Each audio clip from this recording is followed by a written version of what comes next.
बिस्मिल्लाहिर्रहमानिर्रहीम। अस्सलाम वालेकुम। क्या नमाज में दुरूद पढ़ना शिर्क है? सवाल। नमाज में सूरह फातिहा, अल इखलास या कोई और सूरत जो हम पढ़ते हैं उनमें सिर्फ अल्लाह ही की हम्द व सना और अज़मत व बुजुर्गी का बयान है। इसी तरह रुकू व सुजूद में उसी की तस्बीह व तहलील बयान होती है। लेकिन जैसे ही हम तशहुद के लिए बैठते हैं तो हुजूर सरवर कायनात मोहम्मद सल्लल्लाहु अलैहि वसल्लम का जिक्र शुरू हो जाता है, जैसे कि तशहुद और दोनों दुरूद शरीफ वगैरह। क्या इस तरह हुजूर सल्लल्लाहु अलैहि वसल्लम अल्लाह की इबादत में शरीक नहीं हो जाते? जवाब।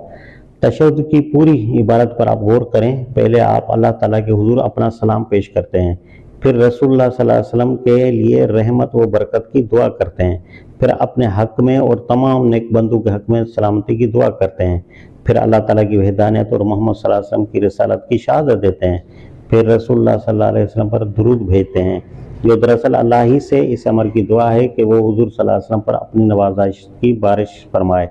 फिर अल्लाह से अपने हक में और अपने वालिदैन के हक में बख्शिश की दुआ करते हैं। इन सारे मज़ामीन को आप खुद देखें, इनमें क्या चीज़ है जिसे आप शिर्क कह सकते हैं?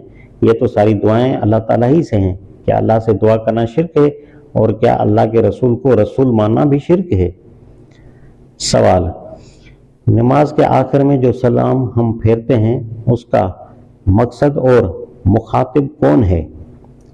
जवाब। किसी अमल को ख़त्म करने के लिए आखिर उसकी कोई सूरत होनी चाहिए। नमाज ख़त्म करने की सूरत यह है कि आप जो किबला रू बैठकर इबादत कर रहे थे, आप दोनों तरफ मुंह फेर कर इस अमल को ख़त्म कर दें। अब मुंह फेरने की एक सूरत यह है कि आप चुपके से मुंह फेर दें। दूसरी सूरत यह है कि आप खुदा से तमाम खलक के लिए सलामती की दुआ करते हुए मुंह फेरें। आपको इनमें से कौन सी सूरत पसंद है?